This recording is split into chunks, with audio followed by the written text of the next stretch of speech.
Good morning, everybody. It's Tom Christie back in the painting studio. And this video is going to continue the search for an alternative to Chroma Interference iridescent colors that have kind of been a go-to for quite a while, and they're no longer being made. So I've got another brand that was recommended that I have not tried. This is, I believe it's pronounced Vallejo. It's V-A-L-L-E-J-O.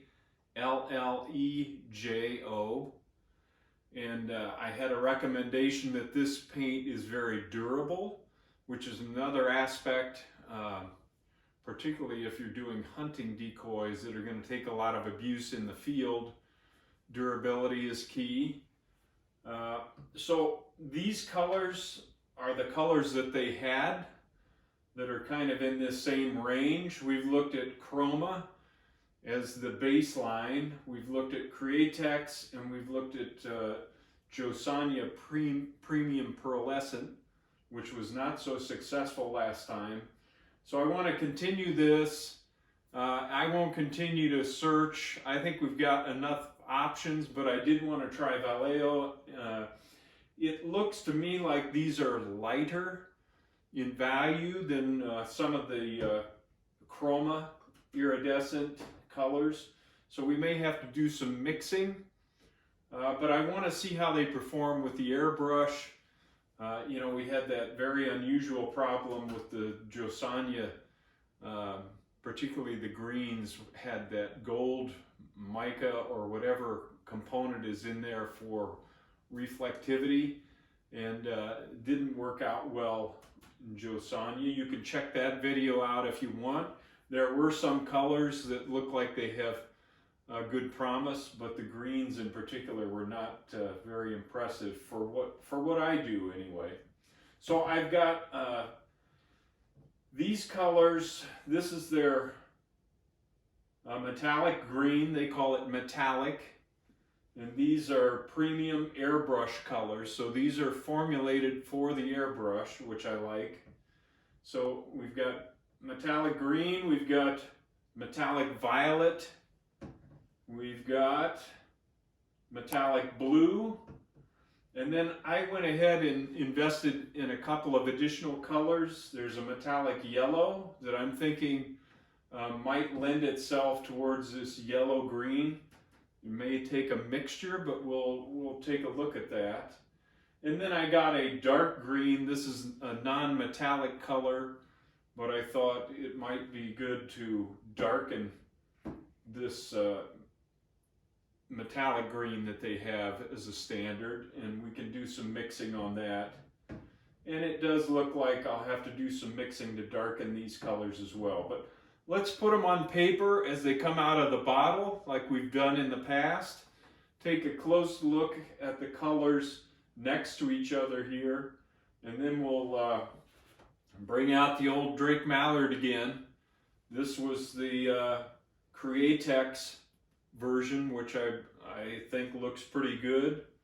This was the Josania Premium Pearlescent, which doesn't look very good. And so let's see how Vallejo does in terms of comparison to these other colors. If you're valuing the content of what I'm putting together on my YouTube channel, please hit the subscribe button.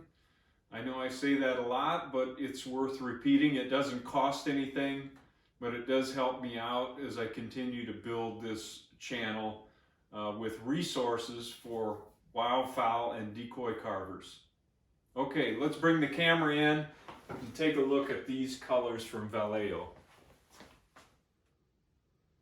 Okay, I've made color swatches, 4 coats of each. Since this is an airbrush paint, they tend to be thinner, so I did go with 4 coats just to make sure we get good coverage. And you can see initial impressions, they're lighter values like we talked about. I'll tilt them up here so you can see reflection in the light. Quite a bit of a reflection. Now let's put them over here next to the Chroma, and I'm going to have to darken the metallic green the metallic yellow. I want to do some blending of those two colors and see what we come up with, and maybe add some of this dark green. This is very dark green right out of the bottle. Metallic violet, you can see, is more pale than the Chroma violet, and same with the blue, metallic blue, so we're going to have to darken those in some fashion. All right, I did some work with the Vallejo Premium Airbrush paint. These were the base colors. And then I did some mixtures, so I combined the metallic green, metallic yellow, about 50-50 to get this yellow-green value. And I combined the metallic yellow and the dark green. This is not a metallic color, to get this kind of army green intermediate value. And then I also added some Josanya Phthalo green to this metallic green. This is not iridescent paint. Just to drive this to a deeper kind of emerald green value, which I think is closer to the Chroma value over here that we're shooting for. One thing I would note is, by adding the non-metallic green to this green, it really knocked down the metallic sheen.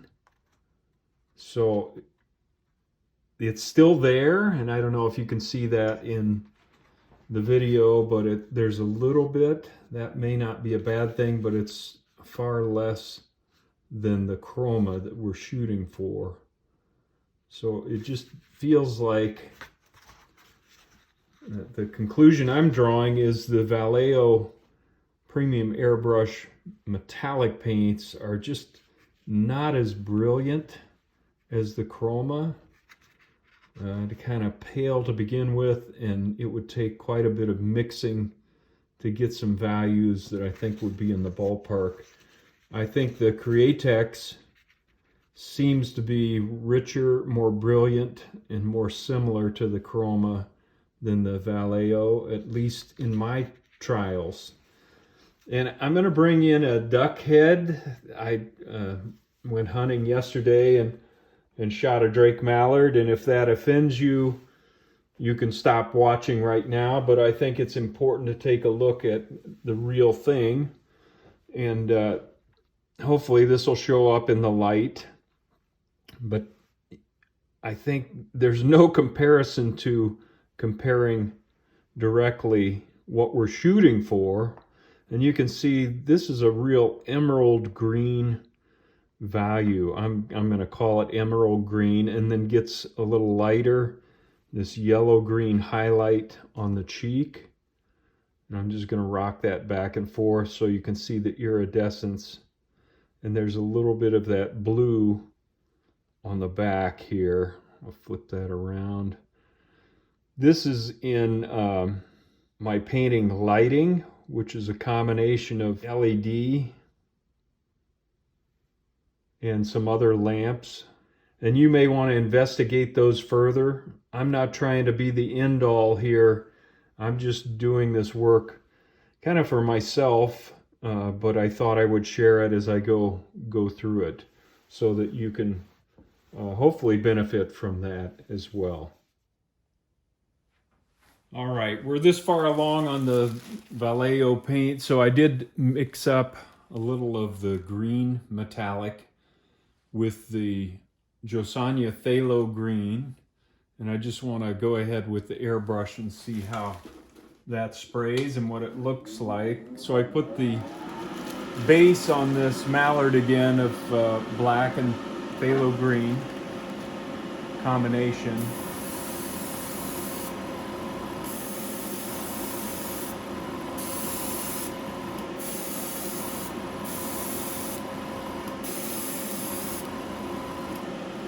And we'll let that dry and we'll see what it looks like. All right, I hit that twice, and you can see there is some iridescent look. I think by combining the Josanya non-iridescent paint, it knocked down the shine just a bit, which doesn't look that bad. I'm going to go ahead and mix up a light green value and hit that again, and we'll see what it looks like. All right, I added just a little bit of the metallic yellow to that previous mix to make more of a yellow-green value. And we'll use that to try to add a highlight to the head.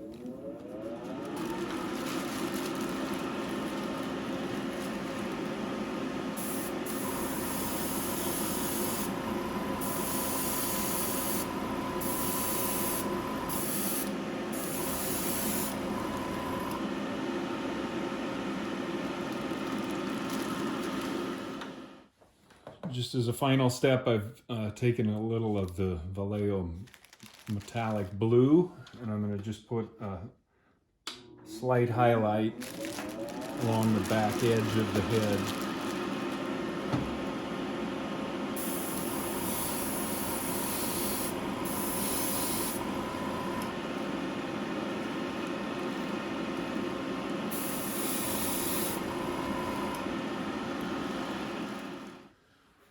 All right, I just wanted to show you the results of that, and it's a very quick paint job, so maybe not an apples to apples test, but it looks decent. This is a plastic hunting decoy again, so you got to take that into account. I do think mixing the colors helped knock down some of the sheen, because it still has quite a bit of sheen. And I did put dull coat over this, and that helps knock down the shine a bit. Here's just that other side, which is more that emerald green color. And for a Drake Mallard, I just think I'll bring in Mr. Drake Mallard again here. I just think that is probably closer, although it's always tough to compare your stuff to the live bird and the way light shines on it. Give you a view of that side as well compared. Tough to duplicate, and you can see there's more shine on this side.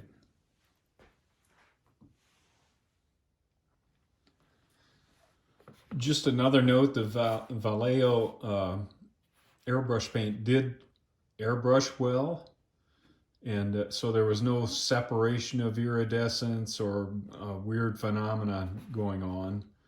So that's encouraging, and for me, it gives me another option. Vallejo has some nice colors. I'll probably investigate that a little bit more and do some durability tests between the two, because that's an important factor as well. But it gives me some new tools in my toolkit.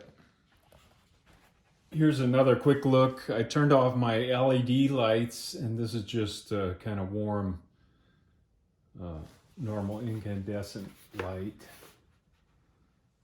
Just to give you, it does change the look a bit. Different types of light.